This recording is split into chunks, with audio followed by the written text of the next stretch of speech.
Comme Alain nous l'expliquait, toi tu es un ancien militaire et qui est parti en tant que volontaire là-bas, donc dans le Donbass. Excusez-moi, parce que là il y a des bombardements autour, donc on est en train de me demander de fermer la lumière. Donc je pense que ça va être un peu compliqué pour la suite de l'interview.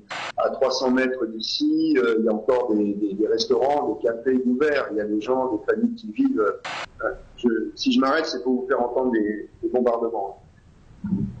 Ah ouais, on entend. On entend, ouais. Donc ça, c'est du char.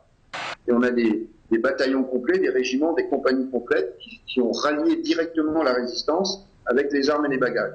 Oui, bah donc maintenant tu te retrouves un peu dans le noir. Qu'est-ce qui se passe exactement au moment où on parle là? Je crois qu'on n'a jamais été aussi près de la Troisième Guerre mondiale. Ouais. Ce sont des oligarques juifs qui soutiennent des groupes nazis. Ouais. C'est complètement dingue quand même. Bienvenue sur la Libre Antenne, comme presque tous les soirs, 21h, minuit sur metatv.org. C'est la saison 2.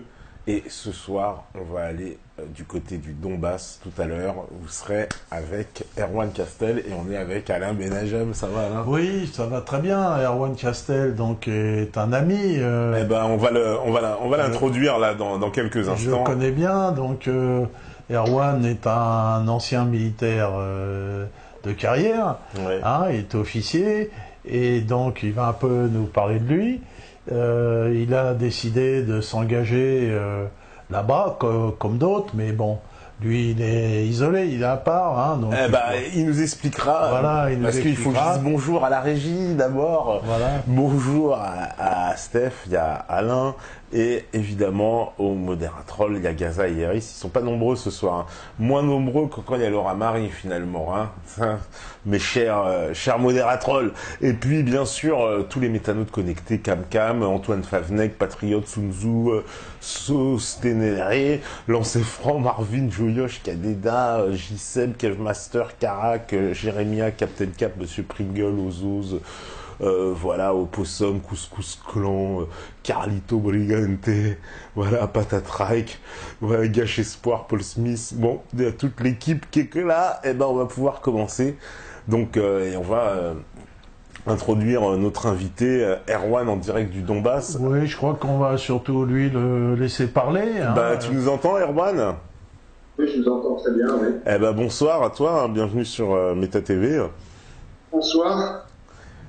Donc ça faisait longtemps qu'on voulait prévoir cette émission. Alors comme Alain nous l'expliquait, toi tu es un ancien militaire et qui est parti en tant que volontaire là-bas, donc dans le Donbass. Bah, explique-nous un petit peu ta démarche déjà pour commencer. Ma démarche, effectivement, j'étais donc ancien militaire, mais j'étais en Guyane française ensuite après une période militaire pour exercer le métier de guide en milieu amazonien. Et durant toute cette période, je suis resté un observateur attentif des événements, on va dire, du monde, mais en particulier des conflits militaires. Et suivant les conflits depuis le Kosovo, en fait, j'ai acquis très rapidement la certitude que l'OTAN avait trompé son monde et surtout était rentré dans une nouvelle phase offensive. Et surtout au service on va appeler ça, de l'impérialisme états-unien. Donc, parmi tous les conflits, forcément, les conflits, je dirais, connus de tous m'ont particulièrement intéressé, attiré, mais lorsque le conflit est arrivé, ou la crise, pour être précis, est arrivée avec le Maïdan en Ukraine, j'ai ressenti quelque chose de nouveau, hein, une espèce de choc de l'histoire qui intervenait en Europe, directement au cœur même de l'Europe, puisque l'Ukraine, on aura peut-être l'occasion de l'évoquer très rapidement, a une importance géostratégique exceptionnelle au niveau de l'Europe, et ce depuis plusieurs siècles. Et donc, sentant que cette crise pouvait dégénérer, donc j'ai commencé déjà par m'y intéresser d'une manière quasi quotidienne, de me lancer dans un travail de réinformation, parce que très rapidement, en fait, on a découvert qu'il y avait une véritable guerre de l'information qui était en cours. Et donc cette guerre de l'information a été, je dirais, un préambule à une véritable guerre sur le terrain.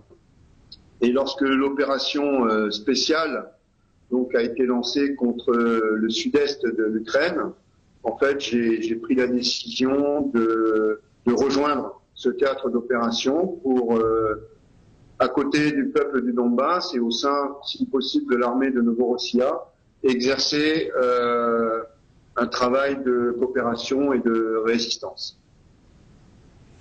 Ouais, d'accord. C'est donc un engagement vraiment par conviction. Tu as parlé d'une guerre de l'information, parce qu'effectivement, vu d'Occident, cette guerre en Ukraine, c'est le méchant Poutine, le Russe, qui essaye de s'accaparer des territoires et de modifier les fameuses frontières, comme on dit, de 45. Alors, bien sûr, il faut positiver. Il faut positiver, y compris dans l'abjection de la propagande qui est en cours russophobe, puisqu'en fait cette propagande russophobe, j'allais dire, elle est tellement ridicule, mais elle a quand même un avantage, c'est qu'elle fait tomber le masque. C'est-à-dire que on s'aperçoit que dans ce conflit qui a une apparence finalement très régionale, un conflit ukrainien qui a une petite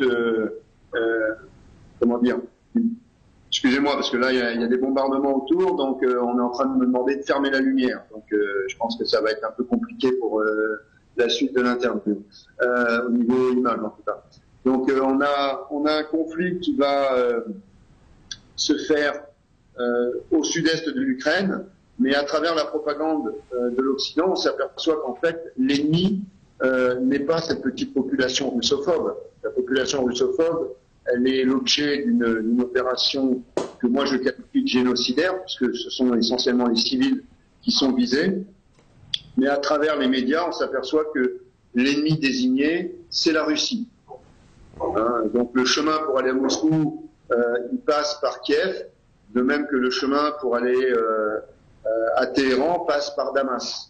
Donc on a affaire avec la Syrie à deux conflits, je dirais parallèles, d'ailleurs qui ont quand même quelques points communs et même quelques relations, hein, puisqu'on a affaire en fait à une manœuvre d'encerclement du bloc russe par l'impérialisme américain.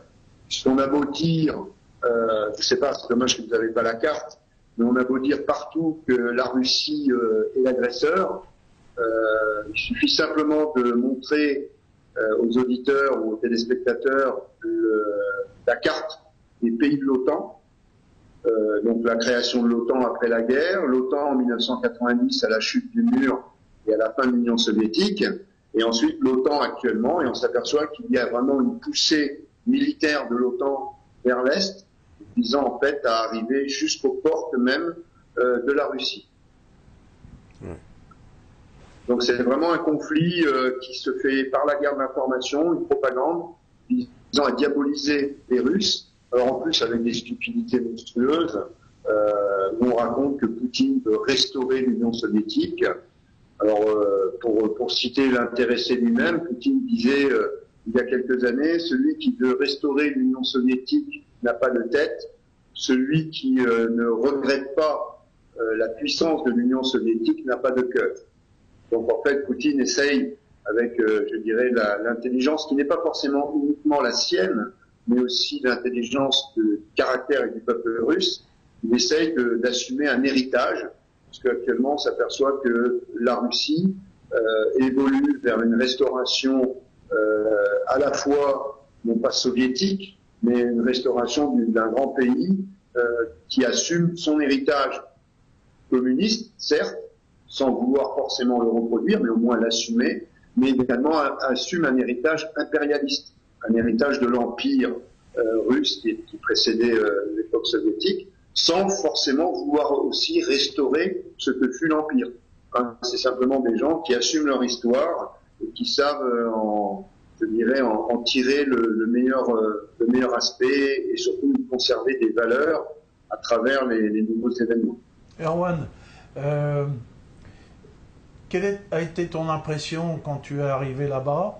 Voilà, c'était un petit peu la surprise, tu t'attendais pas, certainement pas à voir ce que tu as vu, et comment petit à petit tu as pu t'intégrer dans ce milieu russe dont j'ai appris qu'il était quand même un peu différent, que les gens sont un peu différents, la façon de combattre est un peu différente, et on sait qu'il y a certains volontaires qui ont eu des grosses difficultés d'adaptation.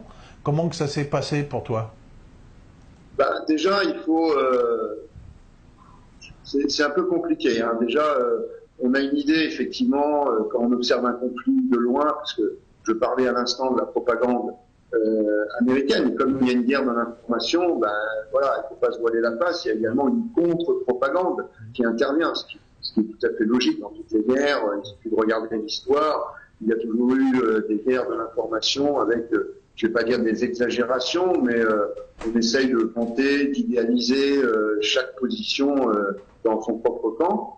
Alors forcément, on arrive sur place, on découvre quelque chose de différent, qui ne va pas égratigner des convictions qui nous ont fait venir sur le terrain, mais on découvre la réalité des choses. Alors dans cette réalité, il y a des choses admirables. Une chose admirable, c'est que, par exemple, on a un peuple ici, une véritable population exceptionnelle. Quand je dis exceptionnelle, vous voyez, là, on est, il y a 5 minutes avant le début de l'émission, il y a eu des tirs. À 300 mètres d'ici, il y a encore des restaurants, des cafés ouverts. Il y a des gens, des familles qui vivent dans leur maison. Le matin, ils vont au travail. Ils sont tous sourires. Ils essayent de faire continuer la vie. C'est d'ailleurs pour ça que Kiev va perdre, parce qu'en fait, il y a un stoïcisme et un courage de la part de cette population du Donbass qui est inouïe. Et ça, je pense que s'il y a une chose à retenir de mes 6 mois passés au milieu de ce peuple extraordinaire, c'est justement ce comportement et ce courage exemplaire. Après, au niveau militaire, c'est un pays en guerre. Alors c'est un pays en guerre avec, je dirais, une guerre plus ou moins bricolée. On a des gens qui sont des mineurs, donc qui sont des gens très durs, mais aussi très ancrés dans une histoire de souffrance. Une histoire de souffrance déjà par la pénibilité du travail au fond des mines, une histoire également régionale. Il ne faut pas oublier que ce Donbass a quand même été le théâtre de très très violents combats pendant la Deuxième Guerre mondiale. Donc le nazisme a quand même laissé des stigmates dans le cœur des gens. Il y a eu énormément de victimes dans ce territoire et énormément de pertes également, aussi bien dans la population civile que dans les engagés au moment de la Grande Guerre patriotique. Et donc du coup, cette mémoire est très vive encore chez les gens. Et quand l'opération spéciale a commencé à bombarder Kramatorsk, puis Slaviansk, puis Donetsk et Lugansk, en fait, les gens, eh bien, ils ont pris leurs fusils, des fois des fusils de chasse, des vieilles pétoires de la Deuxième Guerre mondiale, et ils sont allés au combat, je dirais, en reproduisant l'histoire et la mémoire de leurs grands-parents. Donc on a affaire à des gens qui sont allés au combat, je dirais, avec un courage immense, mais avec un amateurisme effroyable. Les gens sont allés devant les chars, avec rien dans leurs mains, un chargeur, des fois un simple fusil de chasse. Et en fait, ils ont vraiment fait un barrage complètement hallucinant. Et en face, on avait affaire, heureusement, à des soldats de métier. Hein. Dans les premières opérations spéciales menées l'année dernière, il n'y avait pas encore les bataillons spéciaux qu'on connaît aujourd'hui. Heureusement d'ailleurs, sinon ça aurait été un carnage. Donc les soldats de métier qui étaient en face ne comprenaient pas non plus. Ils étaient un peu sous le choc de ce changement politique très brutal qui s'est effectué sur le Maïdan. Et vous imaginez les gars, on les envoie avec leurs blindés, avec leurs chars, contre une population qui est finalement leurs cousins, leurs frères, ou des fois leur belle famille. Et donc beaucoup de soldats ont refusé en fait de rentrer dans le jeu de cette opération spéciale disproportionnée et génocidaire. Et donc ça a permis pendant quelques mois en fait de structurer les comités de défense, d'autodéfense qui se sont dressés très rapidement. Et quand j'entends dire dans les médias occidentaux que l'armée russe est présente, qu'il y a une invasion russe dans le Donbass, personnellement, je le regrette beaucoup, parce que ça serait vraiment bien que l'armée russe soit réellement présente ici. Parce qu'on a vraiment besoin, excusez-moi l'expression, de foutre une raclée aux mecs qui sont en face de nous, qui bombardent quotidiennement la population civile depuis des mois, bientôt plus d'1 an, en tuant volontairement, sciemment des civils, en bombardant des hôpitaux, des écoles. Et ça, je peux vous dire que effectivement, il faudrait que l'armée russe soit là. Mais elle le fera pas. Parce que justement, c'est le piège du Donbass. Les Occidentaux veulent à tout prix que l'armée russe intervienne dans le Donbass. Or, dans le Donbass, on a des volontaires russes, des gens qui ont fait leur service dans l'armée russe, des gens qui sont vétérans, des fois, de l'Afghanistan, vétérans de la Géorgie, vétérans des guerres en Tchétchénie, qui viennent. Certains viennent d'ailleurs en boitillant parce qu'ils ont eu des blessures de guerre.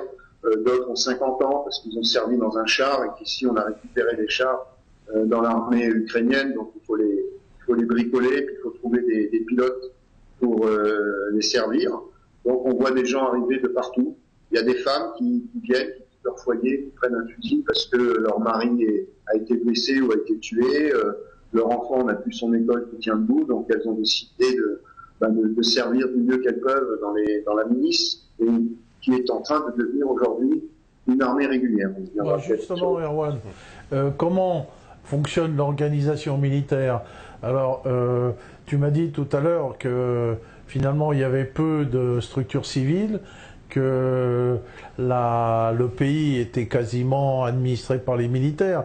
Et donc, est-ce qu'il y a bien une organisation, il y a un état-major, il y a des corps d'armée, comment que ça fonctionne tout ça? Est-ce que c'est professionnel d'après toi? Alors, on va partir un peu de la chronologie sans refaire l'histoire dans le détail. Au début, c'était des milices d'autodéfense qui se dressaient avec des barrages de pneus devant un village. Puis progressivement, ces milices d'autodéfense se sont organisées, c'est devenu des bataillons de milices portant des noms symboliques, etc., avec de l'armement qu'ils récupéraient directement auprès de l'armée ukrainienne. Soit c'était des cadeaux que leur faisait l'armée ukrainienne, soit c'était des défections de l'armée ukrainienne, soit c'était des prises de guerre. Il y a eu également beaucoup de casernes qui ont déserté avec armes et bagages. Alors pour expliquer un peu ce que les médias occidentaux ne comprennent pas quand ils veulent justifier l'intervention de l'armée russe, il faut savoir que l'armée ukrainienne, elle était organisée, elle est toujours d'ailleurs, organisée comme notre armée française pendant la guerre 14-18. C'est-à-dire que vous aviez des régiments 14-18 qui étaient des régiments de Bretagne, composés essentiellement de Bretons, des régiments de Provençaux, là il vient d'avoir un tir d'un char, on avait des régiments qui étaient régionaux. Et donc, du coup, imaginez les régiments. Si je m'arrête, c'est pour vous faire entendre des bombardements. Ah ouais, on entend. On entend, ouais. Donc ça, c'est du char.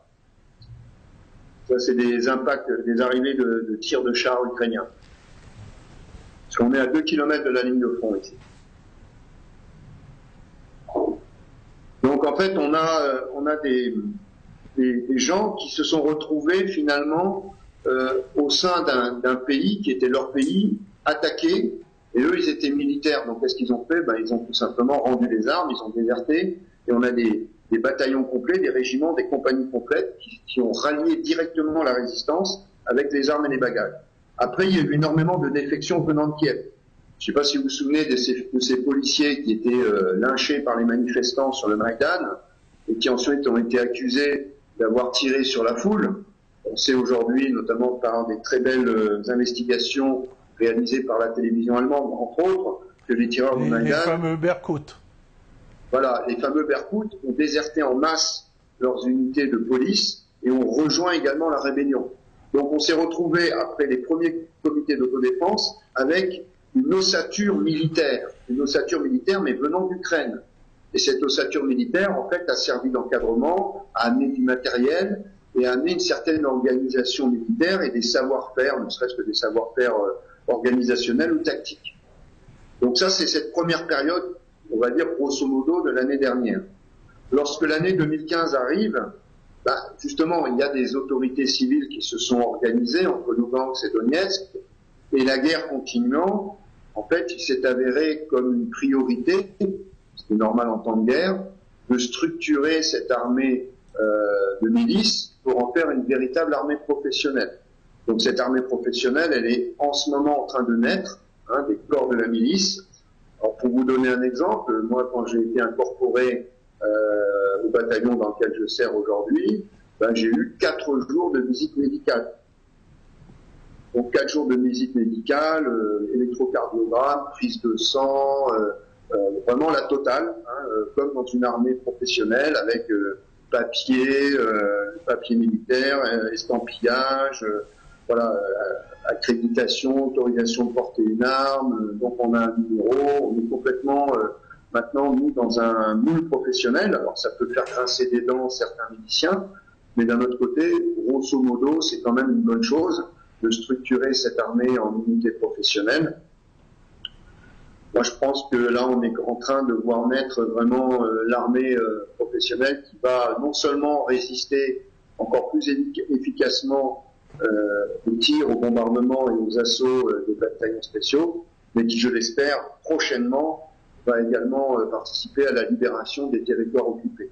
Il ne faut pas oublier que les républiques de Donetsk et Lugansk, surtout Donetsk, ont une partie de leur territoire actuellement occupée, avec des populations civiles prises en otage par des bataillons spéciaux comme à Mariupol ou Slaviansk. Mais est-ce que l'objectif de l'armée de Novorossia est, on va dire, le renversement du gouvernement de Poroshenko, quoi? Est-ce que ça, c'est un des objectifs? Évidemment, l'armée de Novorossia n'a pas comme intention d'envahir l'Ukraine. On est bien d'accord, c'est pas leur objectif. Maintenant, il y a eu à peu près entre 15 et 20 000 morts depuis un an. Il est difficile d'envisager, admettons que la paix intervienne, comment peut-on envisager un retour, je dirais, de relations normales avec une junte militaire à Kiev qui a été la cause de 20 000 morts, dont plus de 10 000 dans la population civile. Je pense que là, on est dans une utopie complète. C'est comme si on imaginait qu'en 1945, on s'arrête avant Berlin et on reprenne des relations normales avec le régime d'Adolf Hitler. On est exactement dans le même cas. Le gouvernement de Poroshenko doit changer. Est-ce qu'il va s'effondrer sur lui-même? Est-ce qu'il va être destitué par une nouvelle révolution? Est-ce qu'il va y avoir une défaite militaire de son armée jusqu'à faire chuter le régime, encore des bombardements? C'est possible. Mais le fait est que ce gouvernement doit disparaître, c'est clair. Et ses auteurs, ses responsables, doivent comparaître devant un tribunal. Parce que là, il y a eu énormément de crimes qui ont été commis, de crimes contre l'humanité, bombarder des populations civiles, des actes de torture réguliers qui sont commis, des viols, on n'en parle même pas. C'est véritablement un génocide qui est réalisé dans le Donbass. Tous les observateurs sont d'accord sur ce fait. Alors bien sûr, on peut toujours avoir des discussions interminables sur mais non, c'est pas un génocide, patati patata. Le génocide, c'est pour moi, c'est pas un nombre de morts. On n'est pas là pour faire un concours de nombre de morts. Soit on fait la guerre contre quelqu'un, un pays pour ce qu'il fait ou ce qu'il dit, soit on fait la guerre contre un peuple pour ce qu'il est. C'est-à-dire, il est juif, il est russe, il est chinois, il est arménien, il est je ne sais quoi. Et là, actuellement, on a un gouvernement à Kiev qui a mené une guerre contre le Sud-Est parce qu'ils étaient russophones. C'est-à-dire que c'est une guerre identitaire. Donc c'est un génocide. Et alors justement, on me disait, historiquement, qu'est-ce qui a poussé c'est Khrouchtchev qui avait donné un peu séparé l'Ukraine du reste de la Russie? Pourquoi il avait pris cette décision à l'époque? C'est quoi qui avait motivé? Si tu veux, je peux un petit peu répondre. Oui. Je connais bien cette histoire. L'Ukraine était une république socialiste soviétique et les gens qui habitaient cette région avaient pour la plupart une identité soviétique. Ils étaient soviétiques, ils n'en avaient rien à fiche. Donc il y avait, d'ailleurs même Poroshenko a dit lui-même que c'est un même peuple, les Ukrainiens et les Russes. Donc il n'y avait pas de différenciation à l'époque, et pour des raisons administratives un petit peu obscures. Khrouchtchev a ramené la Crimée à l'Ukraine. La Crimée. Hein. Bon. Et en fait, cette Ukraine a été bâtie un peu de briques et de broc, sans que pour les soviétiques ça porte à conséquence. Mais tous les gens de la partie est de l'Ukraine sont des Russes. Sont des Russes pour des tas de raisons. Ils appartiennent au bassin du Donbass, donc dont la capitale est tu sais quoi, la grande ville à côté, Erwan, en Russie. Hein? Ah, en Russie, Rostov. Voilà, Rostov, c'est Rostov, la grande capitale du Donbass, finalement, qui est en Russie. Mais en plus, comme cette région était la plus industrialisée et possédait notamment une grosse industrie de défense soviétique, moi j'y étais du temps de l'Union soviétique à Kharkov et à Dniepropetrovsk, dans cette région-là, beaucoup de Russes sont venus s'installer dans cette région, des ingénieurs, des techniciens, et donc ça s'est encore russifié, quoi. Voilà, en gros, quoi. Donc c'est des gens, et tu leur dis, nous on est russes, ils sont russes, et ils sentent pas du tout ukrainiens, quoi. Voilà. C'est clair que l'Ukraine existe en tant que pays. Il existe un pays Ukraine historique, d'ailleurs, qui est très très cousin, pour pas dire frère, avec l'histoire de la Russie. La première capitale de la Russie, elle est à Kiev, c'est russe. Et en fait, c'est avec l'arrivée des Mongols que la capitale, que les Russes vont monter vers le nord dans les forêts pour se protéger des Mongols. L'Ukraine va continuer, elle va vivre son histoire. Après, par la suite, au 19e et surtout au 20e siècle, en fait, il va y avoir des pièces rapportées à cette Ukraine. On va avoir le morcellement de l'Empire austro-hongrois. Tiens, on retrouve le fameux traité de Versailles qui a foutu, entre guillemets, un grand désordre dans les identités et les frontières en Europe. Il y a même en Ukraine, le traité de Versailles va raccrocher des territoires. Ensuite, on a un traité avec Molotov-Ribbentrop qui va également raccrocher une partie du territoire polonais à l'Ukraine. Puis on a le Donbass qui va être raccroché ensuite de la Russie, l'Union soviétique vers l'Ukraine. La Crimée, comme vient de le dire Alain. Donc c'est vrai que l'Ukraine existe en tant qu'elle-même, il y a un noyau ukrainien, mais tout autour, en périphérie, on se retrouve avec des territoires qui sont des pièces rapportées avec des identités différentes, voire totalement opposées. N'oublions pas que le Maïdan, les agitateurs du Maïdan ont été excités par les Américains, mais les Américains ne sont pas allés les chercher dans le Donbass, ils sont allés les chercher dans la partie ouest de l'Ukraine, justement cette région de Lvov, où on a une population qui est culturellement plus tournée vers l'Occident. D'ailleurs, ce sont la plupart des catholiques, ce ne sont pas des orthodoxes. On a des gens qui ont une tradition liée à l'Empire austro-hongrois. Donc, ce sont des gens qui sont ukrainiens depuis peu de temps dans l'histoire de l'Ukraine et qui ont plutôt les yeux tournés vers l'Ouest. Donc, le système, en fait, américain, qui est vraiment le champion des révolutions colorées, eh bien, il cherche à s'appuyer sur des minorités qui lui sont plutôt favorables pour déstabiliser des pays. C'est ce qui s'est passé. Donc l'Ukraine, c'est difficile de dire l'entité ukrainienne, oui, elle existe, mais pas dans les frontières actuelles. On est en Ukraine face au même problème que dans beaucoup de pays européens. Ce sont des frontières artificielles, en fait, qui négligent les identités, voire qui découpent, qui les séparent ou qui essayent de les mélanger quand c'est naturellement difficile. Tout à l'heure, tu parlais justement de cette importance stratégique de l'Ukraine et du rôle qu'elle peut avoir. Est-ce que tu pourrais développer un peu, justement? Alors, très rapidement, parce que j'ai tendance à parler beaucoup. T'es là pour ça, vas-y. Ah, oui. Si on veut, l'Ukraine, c'est appelé le pivot stratégique de l'Europe. En fait, il faudrait remonter quasiment à l'époque de Catherine II, à la fin du XVIIIe siècle. Pourquoi? Parce qu'on a donc une Russie qui a été un petit peu recroquevillée à cause des guerres avec les Mongols, puis ensuite avec l'Empire ottoman. Donc elle a été obligée de reculer un petit peu de son territoire. Et Catherine II, en fait, va reprendre du poil de la bête et va vouloir un peu reprendre le territoire traditionnel et historique de l'Empire.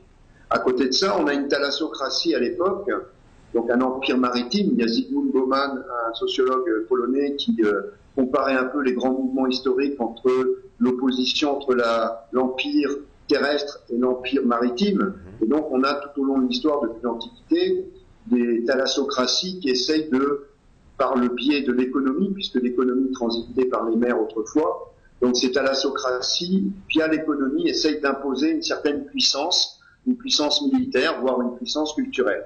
Donc la thalassocratie à l'époque, c'est l'Angleterre. L'Angleterre, à ce moment-là, essaye d'ouvrir la route de la soie. Hein, il essaye de recréer la route de la soie. D'ailleurs, il n'y a qu'à voir les comptoirs britanniques sur une planisphère, on s'aperçoit qu'ils correspondent effectivement à une espèce de tentative de restauration de la route de la soie. Pour cela, l'Angleterre a besoin de contrôler la partie orientale de la Méditerranée. Mais Catherine II, poussant vers le sud pour reconquérir son territoire historique, se retrouve avec une ouverture sur la mer Noire. Et avec l'ouverture sur la mer Noire, elle devient concurrente, économiquement parlant, et donc militairement également, elle devient concurrente des ambitions de l'Angleterre. Donc l'Angleterre va émettre un petit opuscule du temps du gouvernement, je crois que c'est le gouvernement Pitt, et cet opuscule s'appelle Russian Armament, armement, c'est-à-dire la flotte russe. Et donc c'est à partir de cette époque-là, en fait, que va naître ce qu'on appellera plus tard l'endiguement, un containment, l'endiguement de la Russie. Et donc cet endiguement de la Russie va se poursuivre au XIXe siècle, se poursuivre au XXe siècle avec quand même deux petites parenthèses. Une parenthèse d'abord américaine à l'époque où ils voulaient faire le projet de transnational. Donc là, ils ont calmé un jeu un peu avec... Excuse-moi, au XIXe siècle, c'est la guerre de Crimée. Hein, Voilà. Oui. Donc, au XIXe siècle, effectivement, il y a la guerre de Crimée, 1852 ou 54, ouais. Et qui montre aussi que cette importance de cette région est déjà très grande. Et en fait, il y a eu ensuite un gel de cette situation. Ce gel de cette situation, en fait, on va le voir pendant la guerre froide. Pendant la guerre froide, il y a vraiment une opposition, une annihilation des forces. Et lorsque le mur de Berlin tombe, quand l'Union soviétique s'effondre, en fait, on s'imagine, avec beaucoup d'utopie en Occident, que dans la chute de l'Union soviétique, la Russie va s'effondrer également. Or, on s'aperçoit, et c'est là toute la force et la grandeur de ce peuple russe, c'est qu'un système très autoritaire, on ne peut pas le nier, s'effondrant, eh bien on va voir renaître la grandeur russe. Et cette grandeur russe, elle va renaître, je ne fais pas de l'idolâtrie, de la poutinolâtrie, mais elle va renaître avec Poutine. Effectivement, Helsinki a été l'incarnation de cet effondrement soviétique et de cette ouverture, je dirais, au grand n'importe quoi. Hein. C'est l'époque où la mafia s'empare des territoires, où vraiment il y a une anarchie économique qui est en train de s'installer. Et là, il y a des chars qui sont en train de passer.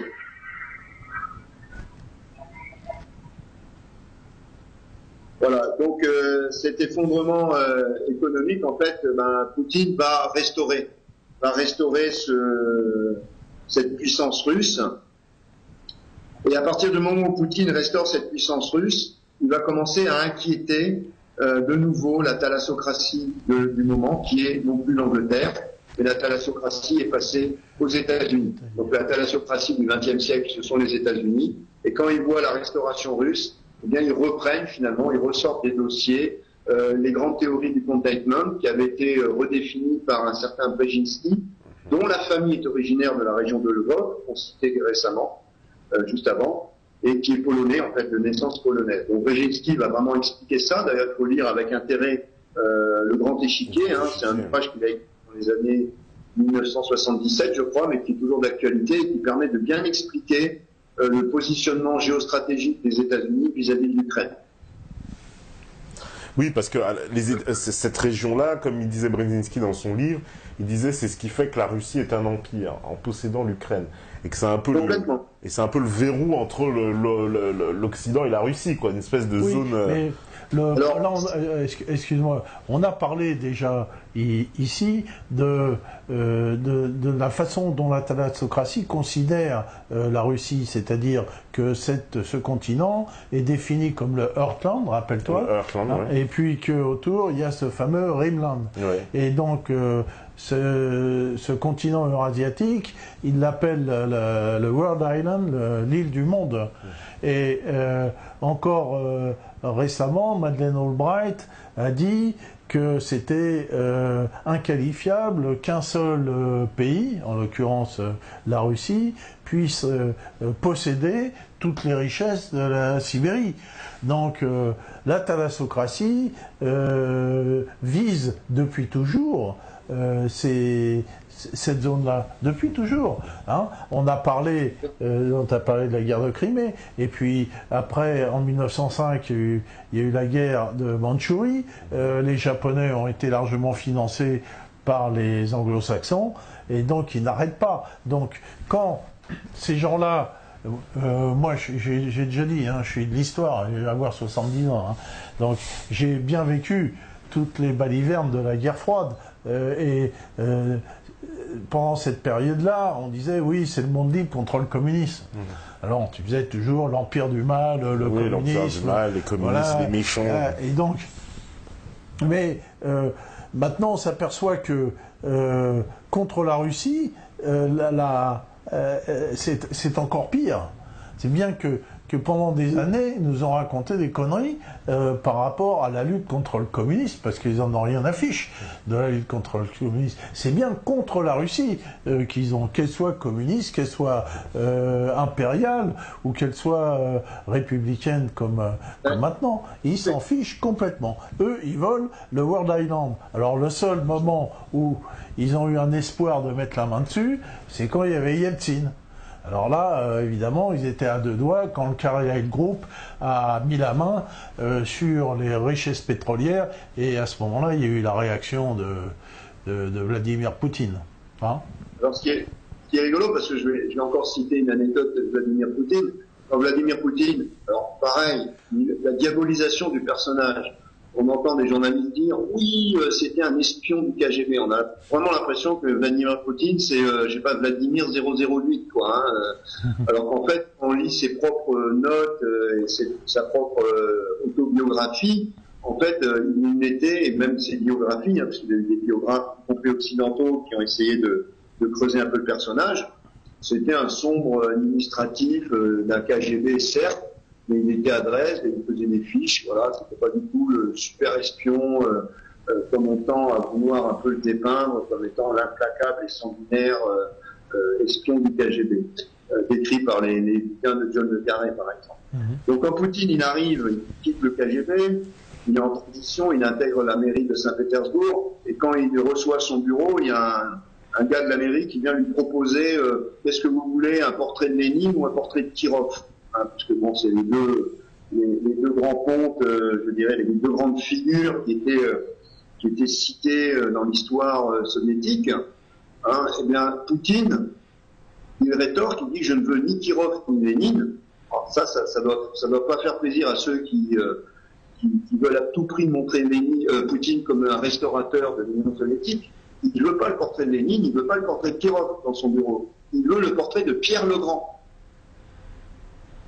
Et quand on lui propose deux portraits, un Pierre le Grand sur son cheval de bataille en train de combattre, ou un Pierre le Grand un petit peu vieillissant, penché sur une carte et écrivant un livre, eh bien Poutine prend le Pierre le Grand sage, celui de la réflexion et de la paix. Donc voilà l'anecdote qui symbolise le personnage Poutine. C'est pas du tout le monstre qu'on cherche à décrire en Occident comme étant on raconte c'est tellement des idioties ce que l'on raconte sur les Russes et sur Poutine que c'en est presque hilarant, quoi. On est dans une caricature, je sais pas, c'est... Bon, Erwan, si tu veux, on va un petit peu en revenir à toi, puisque l'émission, c'est sur toi, hein. C'est ouais. Erwan Castel, guerrier du Donbass. Bon, tu peux nous expliquer donc ton action, qu'est-ce que tu fais, le bataillon dans lequel tu es intégré. Évidemment, tu nous donnes pas de secret militaire. Et quelle est ta fonction? Et est-ce que, surtout, ton expérience militaire, je sais que tu étais dans le renseignement militaire, est-ce qu'elle est utilisée? Est-ce que tu donnes des conseils aux gens?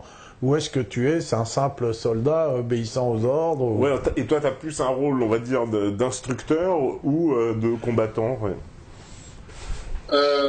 Déjà, faudrait décrire la ligne de front telle qu'elle est. La ligne de front actuellement, Donetsk, je suis sur le secteur de Donetsk. Donetsk est vraiment une ville assiégée. Alors, c'est très bizarre parce que le centre-ville, normalement, on aurait des travaux, des restaurants, des bus qui circulent, et des théâtres, des cinémas qui diffusent leurs spectacles. Mais à 10 km, on a une ligne de front qui est bombardée quasiment tous les jours. Hein. Vous avez vu, il y a 5 minutes, ça bombardait encore ici.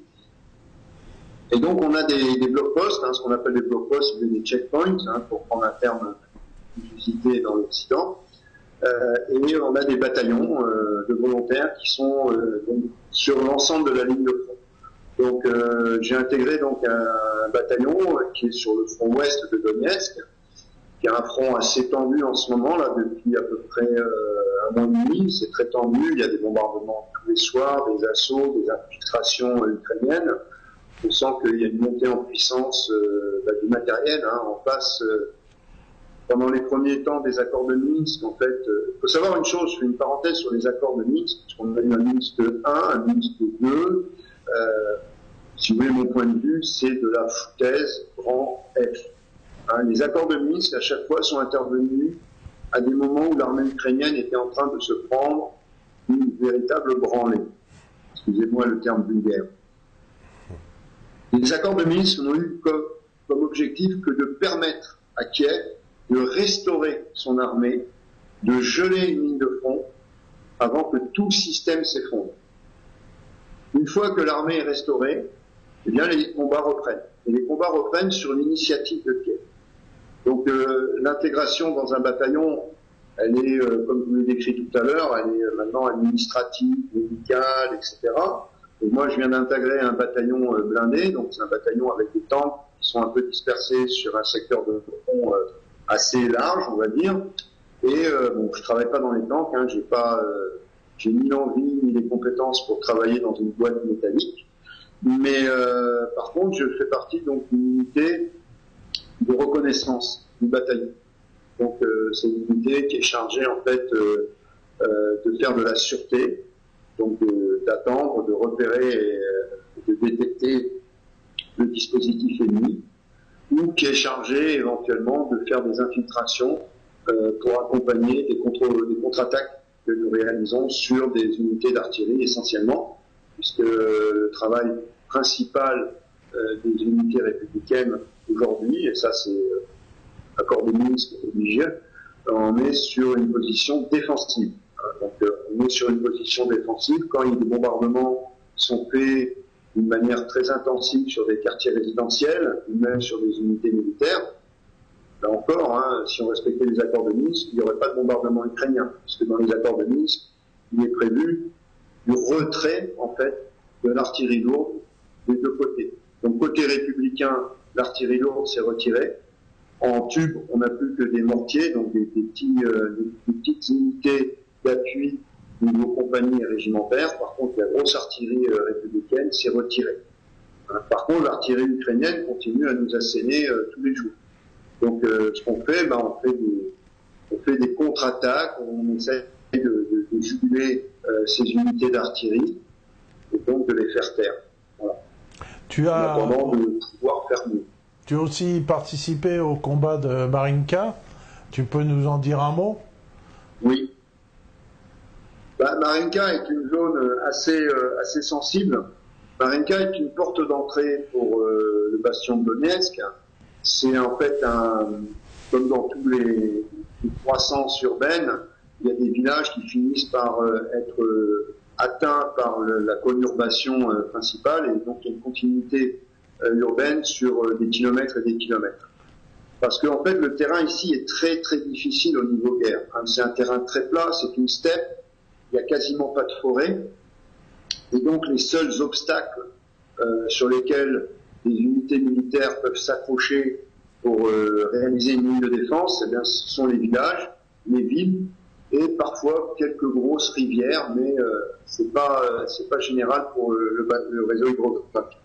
Donc Mariinka est cette porte d'entrée vers Donetsk, mais c'est aussi, comment je pourrais dire, un verrou pour toute la ligne sud de front. C'est-à-dire que les Ukrainiens, en fait, tiennent une ligne de front partant de la mer Noire jusqu'à Donetsk en ayant deux verrous principaux. Au sud, ils ont Mariupol, un port qu'ils ont transformé en bastion en ayant enfermé la population à l'intérieur.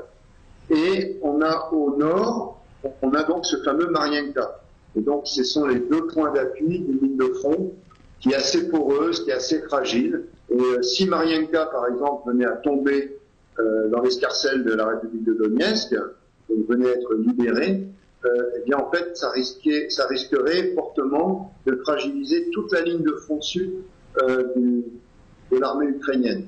Donc, c'est pour ça que l'armée ukrainienne à Mariinka exerce une pression pour consolider, en fait, leur position dans ce secteur-là. Donc, ils ont bombardé le côté Petrovski, ils ont bombardé tous les quartiers avec relativement une intensité croissante de jour en jour. Et le 3 juin, en fait, justement, il y a eu une opération, une grosse opération ukrainienne et une contre-attaque républicaine. Donc, effectivement, à l'époque, j'ai participé à cette contre-attaque républicaine. Qui tient Mariinka aujourd'hui? On a dit que la ligne de front passait au milieu de Mariinka. Au milieu, en fait, la majeure partie du bourg est encore ukrainienne, tenue par les Ukrainiens, mais il y a toute la partie sud-est du bourg, en fait, qui est effectivement l'objet de combats assez importants, hein, puisque la ligne de front passe au niveau des quelques petits bosquets, des quelques petites forêts qu'on peut trouver disséminées ici et là dans Mariinka. Ok, on va faire une petite pause. La régie, elle va se mettre en place. Et puis, on revient juste après. Hein. Donc, tu restes avec nous, Erwan. Et d'ici. Tu lui dis dans combien de temps? Oui, dans 10 minutes, un quart d'heure, on reprend l'antenne. Ouais. Maintenant, vous me rappelez? Oui, enfin, si tu peux rester connecté, c'est le mieux. Hein. D'accord, ça marche. Ouais. Voilà, bois un coup. T'as beaucoup parlé. Voilà, ça va, la connexion est bonne avec le c'est excellent, c'est excellent. Eh ben, c'est parfait. Merci. On fait une petite pause, puis on revient juste après. À vous, la régie.